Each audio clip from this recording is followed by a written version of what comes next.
Tu économises toute ta vie pour t'acheter la voiture de tes rêves. Le lendemain, la Palestine est libre.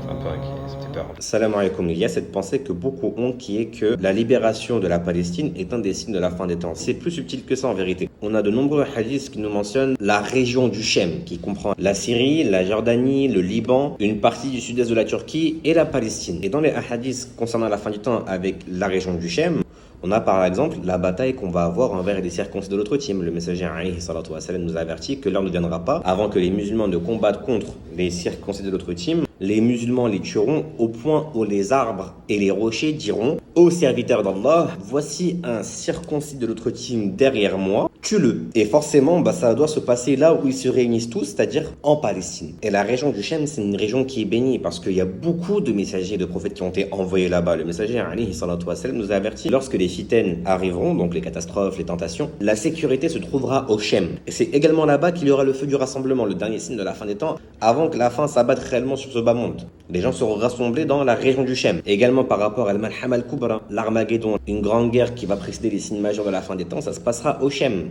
Mais surtout la descente de Isa alayhi salam, Jésus fils de Marie, elle se fera au Shem. Il va descendre auprès du minaret blanc à l'est de Damas. Et c'est en Syrie. Il combattra Ad-Dajjal et quand il arrivera, il le poursuivra jusqu'au point de le tuer devant les portes de Loud. C'est l'actuelle Palestine. Cette région du Shem, elle est vraiment très précieuse pour nous les musulmans, mais ça ne concerne pas uniquement la Palestine en vérité.